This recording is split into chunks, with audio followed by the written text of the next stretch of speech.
Bem-Estar e Movimento. Apresentação: Márcio Atala.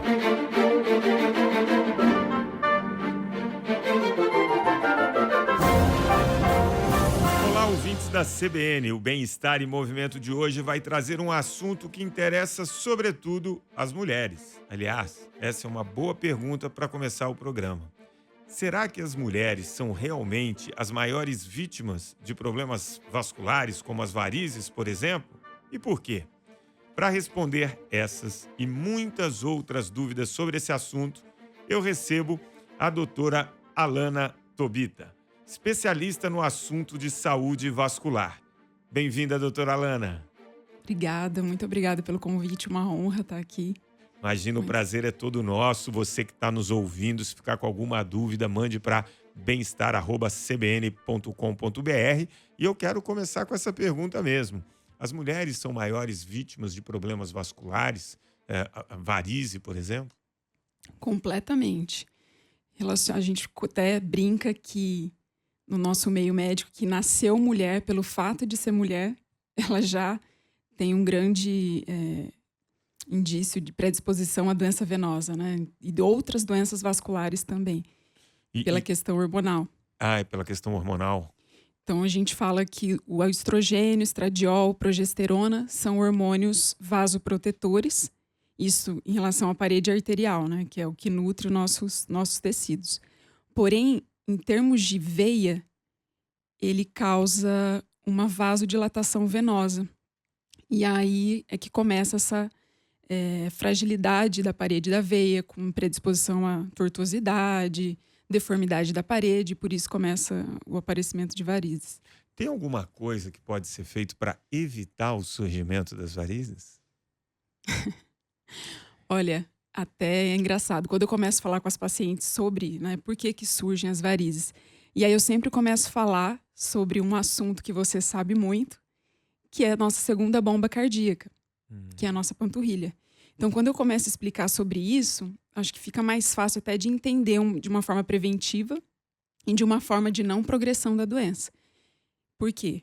Porque imagina que o nosso sangue precisa retornar das pernas para o coração e em pé, pela questão da gravidade, isso é muito mais difícil, né? Então, para esse sangue conseguir retornar para o coração de uma forma efetiva, eu preciso da contração da musculatura da panturrilha. Então, isso a gente mede desde a falha de bomba muscular. Então, pacientes que têm atrofias. E às vezes é pouco falado. Às vezes só pensa na questão estética. E aí começa desde lá atrás. Então, uma panturrilha não fortalecida, tem uma maior falha de ejeção desse sangue. As próprias válvulas dentro das veias, na veia safena, que é a veia principal, que ajuda a retornar esse sangue, ela também pode ter uma deficiência, que a gente fala, uma insuficiência de válvula. E isso pode aparecer desde obesidade, ganho de peso, sedentarismo, tabagismo. Então, tudo isso pode alterar também o funcionamento dessa válvula. É interessante porque você comentando sobre a nossa panturrilha, nosso segundo coração, né, que vai ser muito responsável por esse retorno do sangue, a gente observa cada vez mais as pessoas sedentárias e trabalhando sentadas, né? Por longas e longas horas, a pessoa na mesma posição, sentada. Se a gente volta no tempo, né, onde, sei lá, 30, 40 anos, onde a gente tinha que caminhar mais, porque o ambiente era diferente, as pessoas usavam mais as pernas, as pessoas usavam mais as escadas normais, você tinha menos escadas rolantes, menos elevadores. Isso fazia com que, obviamente, a musculatura da perna fosse mais fortalecida, principalmente a musculatura da panturrilha. O fato da gente passar horas e horas na posição sentada, isso agrava ou aumenta o risco do surgimento das varizes? Com certeza. Porque imagina que ou o paciente fica muito tempo em pé, trabalhando em pé, sem movimentar, ou muito tempo sentado. Então, quanto mais esse sangue que ele entende que está parado, sem a contração da panturrilha, ele entende que isso já é uma resistência para o sangue retornar para o coração. Então, isso por conta da gravidade. Então, isso, anos por anos, o paciente fica assim. Então, o organismo começa a entender. E aí, a gente fala sobre os outros fatores de gatilhos. Não sei se posso falar agora. Deve.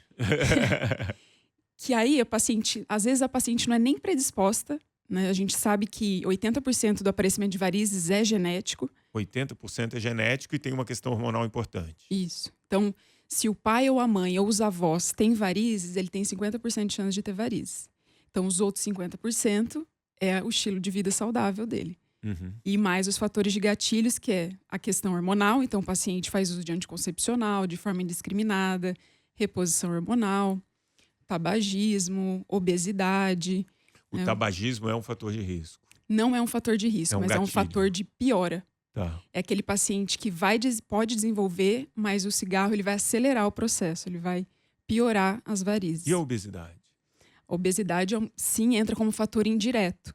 Porque o peso Então, tem 3 questões que ajudam o sangue a retornar para o coração. Contração da musculatura da panturrilha, que é uma ejeção. A pressão intraabdominal, então o movimento de inspiração e expiração, a gente faz uma pressão negativa para a sucção desse retorno venoso. Então, imagina uma pressão intraabdominal muito grande, aquele volume abdominal, isso já aumenta a resistência.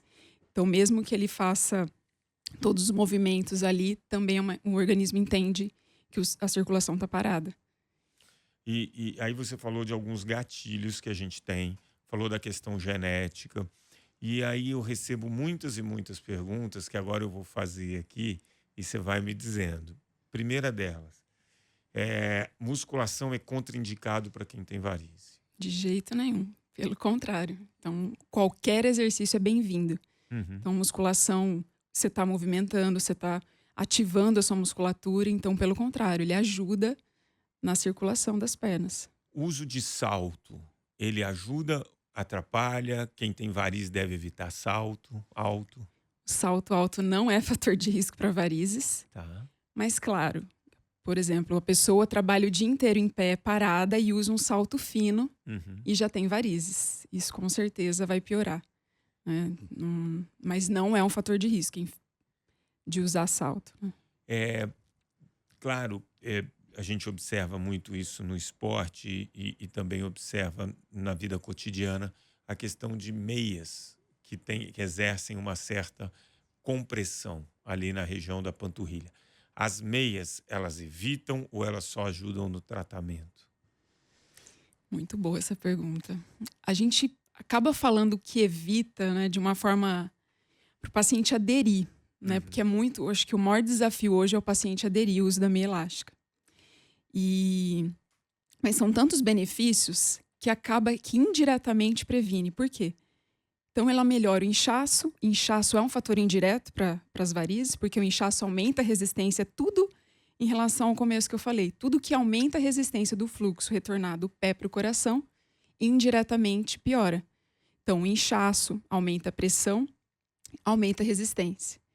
Então, melhorando o cansaço nas pernas, o inchaço, teoricamente, aí vai diminuir a progressão dessa doença. Então, a gente considera, assim, claro que quem tem varizes não vai prevenir, tem que tratar porque a tendência é piorar.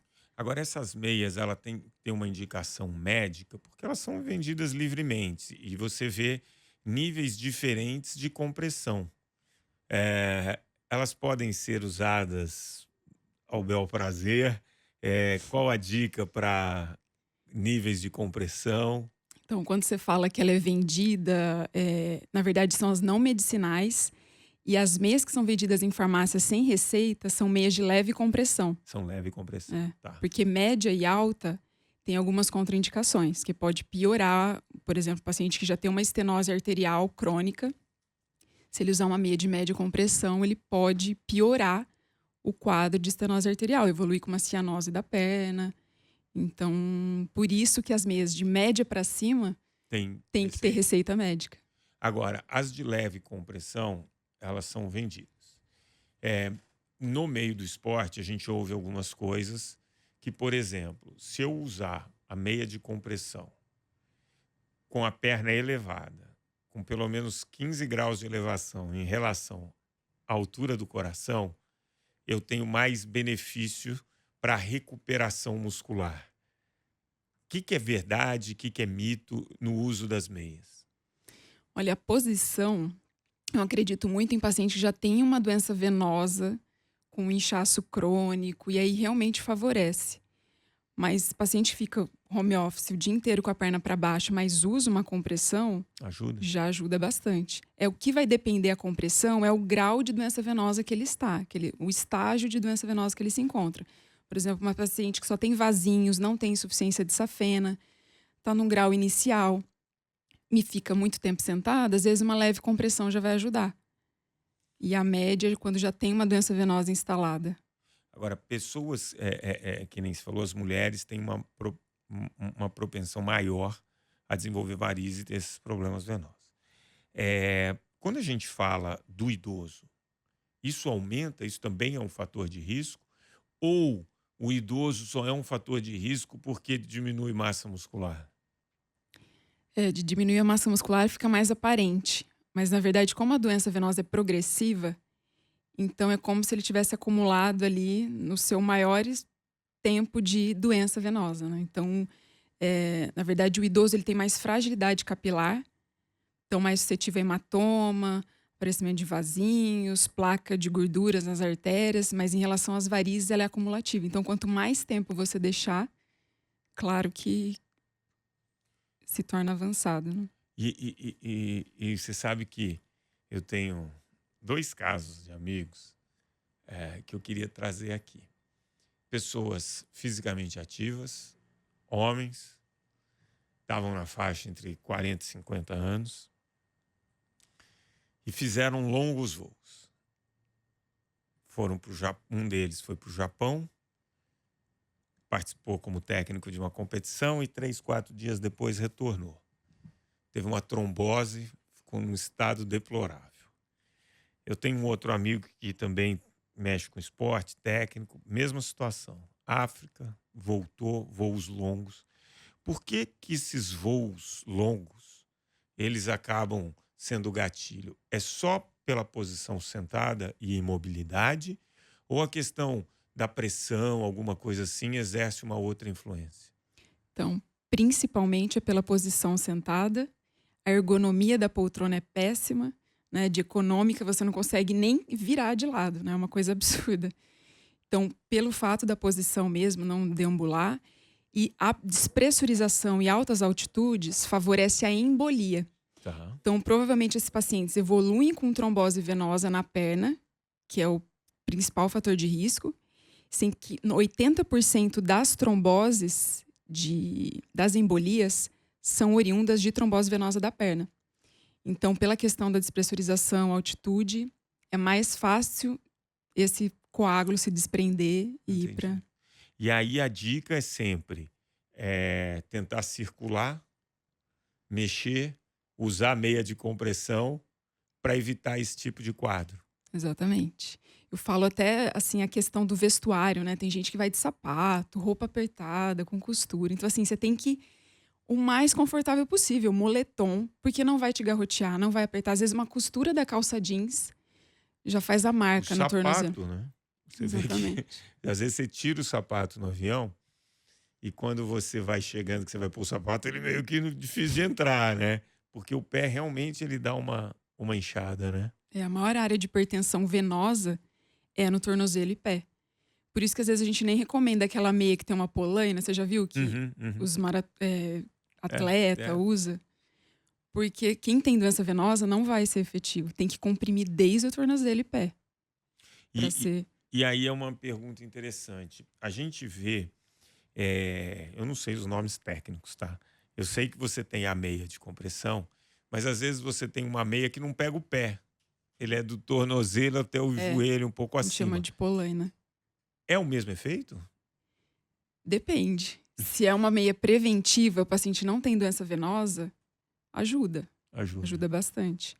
Mas se tiver algum grau de inchaço, tem que comprimir o tornozelo, que é a principal área ali de resistência. Agora, quando uma pessoa tem varize e aquilo dói, e aquilo causa um incômodo, claro, ir no médico e ser bem orientado é fundamental. Mas nesse momento, as principais dicas seriam para essa pessoa não ficar tanto tempo na mesma posição, seja em pé, seja sentado. se locomover mais para fazer o sangue circular e tentar incluir alguma atividade física? Sim, com certeza. Eu falo, Agora, a atividade física aeróbica ou musculação? O que seria mais indicado? se ele tá acima do peso, eu já recomendo sempre ter uns 2, 3 vezes na semana aeróbico, porque ele precisa perder caloria, né? Então, Uhum. mas se ele tem uma tendência, já tá com peso adequado, tem varizes, mas não gosta muito de atividade muito aeróbica, tudo bem fazer musculação, pilates, desde que esteja movimentando, mas a maioria tá acima do peso e precisa associar. Precisa associar as duas atividades e colher esses benefícios. Antes da gente ir para o intervalo, eu queria te fazer uma pergunta de subir escadas. Essa é uma das perguntas clássicas que eu recebo. Subir escadas dá varizes? Não. Não. Os nossos ouvintes agora estão desesperados, porque eu já sou fã de estimular a subida de escada, e essa era uma das... Olha, é o exercício que mais contrai a musculatura da panturrilha. Imagina uma tá vendo? pessoa subindo 10 escadas, 10 degraus aí Tá vendo? Eu por vou dia. agora citar a doutora Alana em todas as minhas recomendações de subidas de escada. A cirurgia, ela é muito complexa para tratar a varize. Hoje, essa cirurgia evoluiu, ela é menos invasiva. Eu queria que você falasse um pouco desses procedimentos. Bom, hoje mudou muito. Então, há 20 anos atrás, a cirurgia era totalmente aberta, com incisões, cicatrizes. E hoje dá para a gente tratar completamente sem nenhuma incisão. Principalmente em relação à insuficiência de safena, que é uma veia mais profunda. Então, a gente consegue fazer uma termoablação, que é o nome científico, mas com laser, é uma fibra de laser que a gente introduz com um furinho na pele e navega por dentro da veia, tudo guiado por ultrassom. Então, hoje eu falo que o ultrassom é o estetoscópio, né? Igual do cardiologista. O ultrassom, o vascular tem que ter. Porque a gente consegue até na cirurgia mapear outras varizes que se comunica com a safena e é muito mais assertivo. Com um diagnóstico mais assertivo, a gente consegue fazer um tratamento mais duradouro, né? Antigamente as pessoas faziam uma cirurgia por ano. Hoje a gente consegue fazer uma cirurgia que dure 4, 5 anos. Né? Uma pessoa que sempre está tendo varizes. E aí são muito mais minimamente invasivos.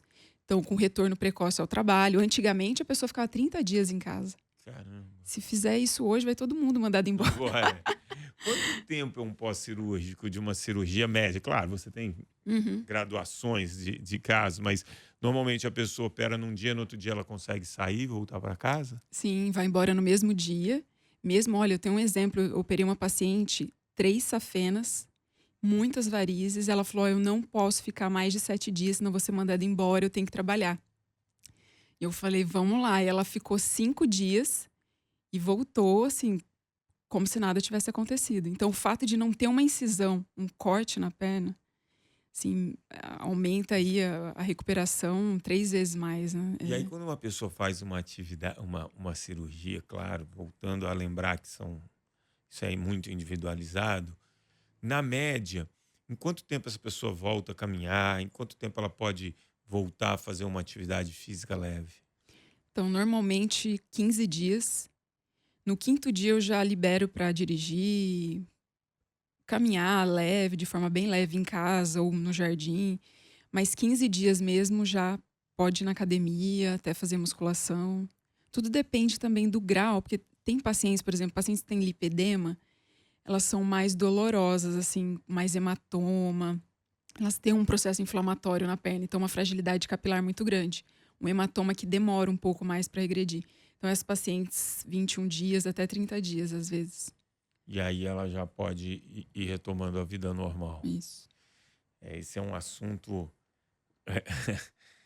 que, como você bem disse, envolve muitas variáveis, né? Porque esse tempo de recuperação, principalmente em relação a pessoas que trabalham, acabam limitando. A procura pelas cirurgias hoje, ela aumentou muito com essas facilidades que hoje tem de novas técnicas, ou ainda existe um certo preconceito, uma certa resistência em fazer a cirurgia e a principal motivação acaba sendo a estética e não na verdade, alguma probabilidade de ter um problema de saúde? Olha, após a pandemia, onde só se falou de trombose, As pessoas começaram a procurar mais. Confesso que sim, não só pela estética, às vezes mais por orientação mesmo.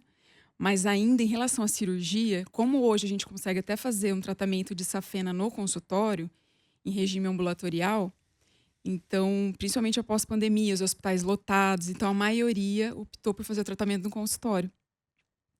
E aí, como esses tratamentos são laser minimamente invasivo, aplicação ou espuma, ou até o laser endovenoso, a gente consegue realizar. Então, até aumentaram os casos do consultório mesmo, É, procedimento no consultório.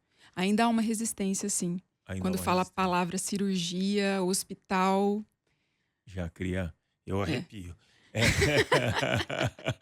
Agora, quando a gente fala também é, em relação à nossa saúde vascular, as varizes, invariavelmente surgem alimentos milagrosos, coisas que teoricamente ajudariam a evitar. Existe algum tipo, já ouvi falar de maca peruana, já ouvi falar de umas loucuras assim.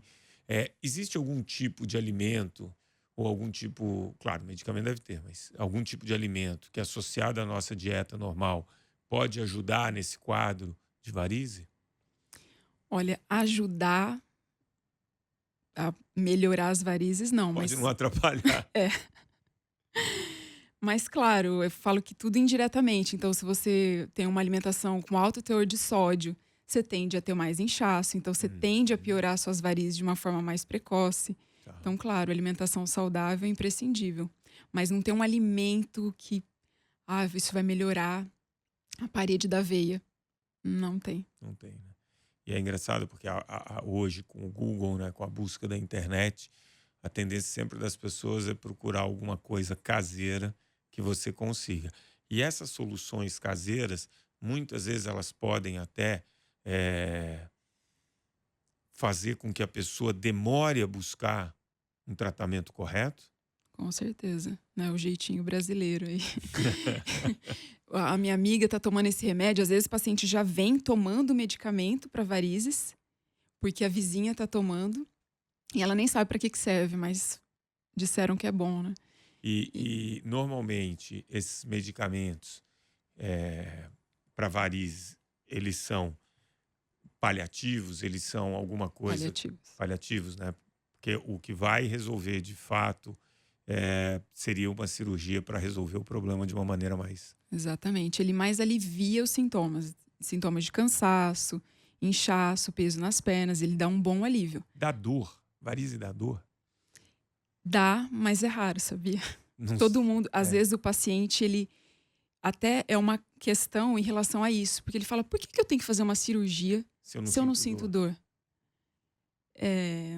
Você está super indicando, mas não é. Quando sente dor, já é um quadro muito avançado, que ou ele vai para um caminho de trombose, tromboflebite, ou ele vai para um caminho de uma úlcera. Então, dor já é um quadro. A dor, ela não é um quadro normal de quem tem varize. Sim, Então, a estética seria ah, um parâmetro para a pessoa procurar um médico? Ou tem algum outro sintoma do dia a dia, que nem se falou, peso nas pernas, alguma coisa assim, que é um sintoma indicativo de procurar um vascular?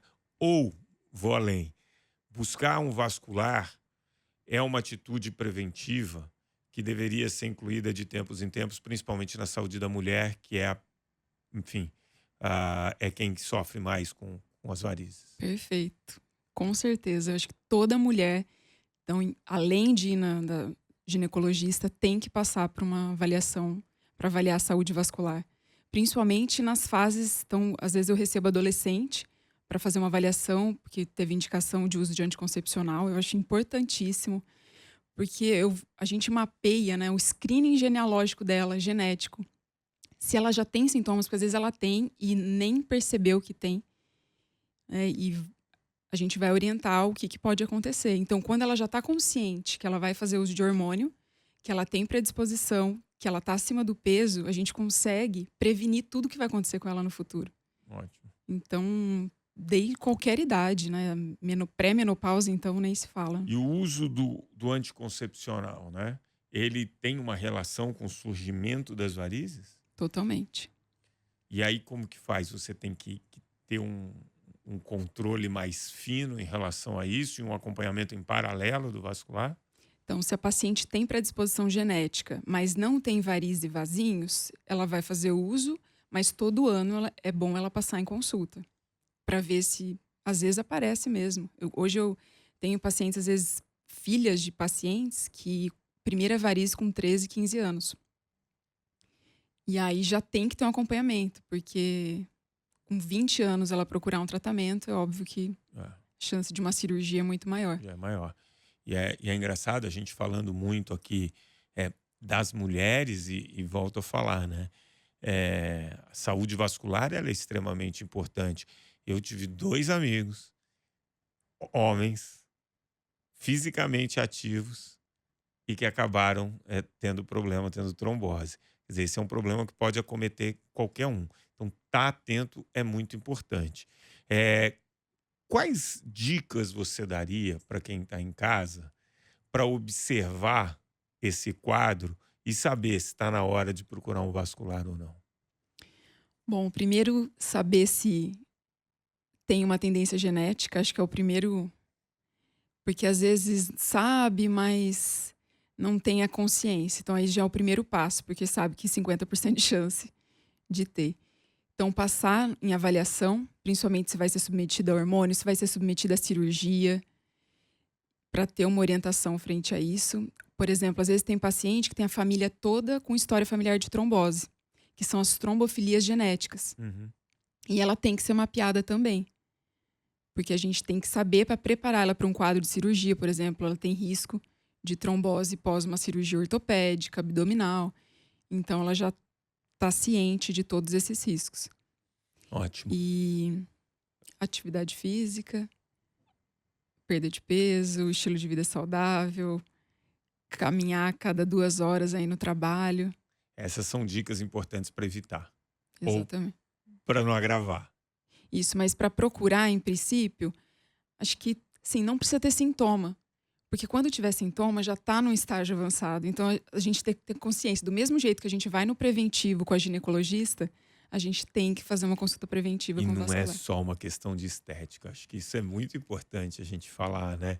Porque eu acho que o homem é menos vaidoso, talvez, né? Há controvérsias. Mas, às vezes o homem também vê ali a variz e fala, eu não me incomodo com isso. Não é uma coisa que esteticamente me incomoda. Mas passar essa informação que vai muito além da estética, né? Com certeza. Não são só vasinhos, não é só estética. Tem outros problemas. Falando da menopausa, então, tem gente que nunca teve variz e entra na menopausa e começa a dar um boom pela questão hormonal de variz e vasinhos e às vezes até complicações. Mas os homens é uma questão... tem uma grande resistência. Eu nunca peguei homem na fase inicial da doença. Todos que eu operei foram com vigência de trombose, pós-trombose, pós-ferida. É mesmo. E varizes calibrosas. Tá vendo? O homem foge de médico. Chegando para o final do programa, a gente tem um quadro. 3 dicas para levar para casa.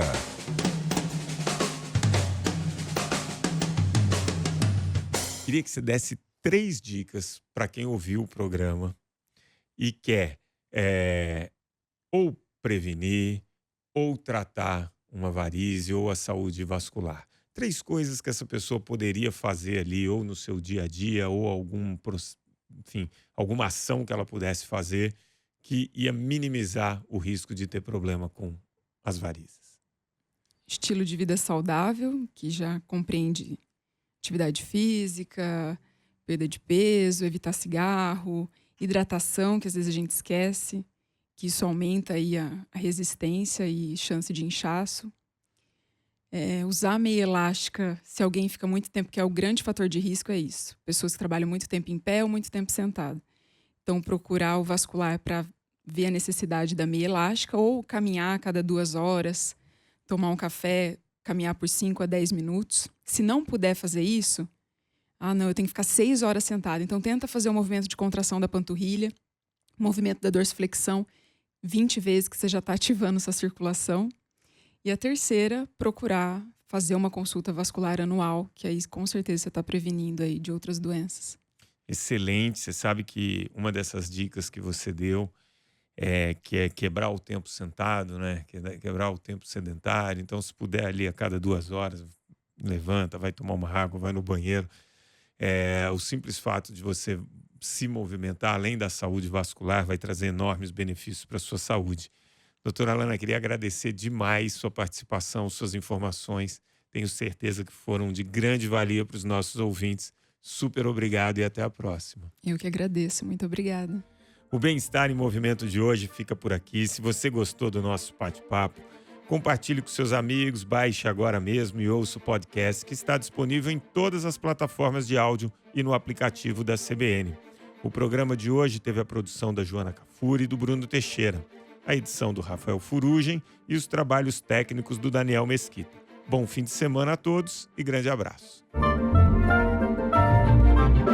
Bem-Estar e Movimento. Apresentação: Márcio Atala.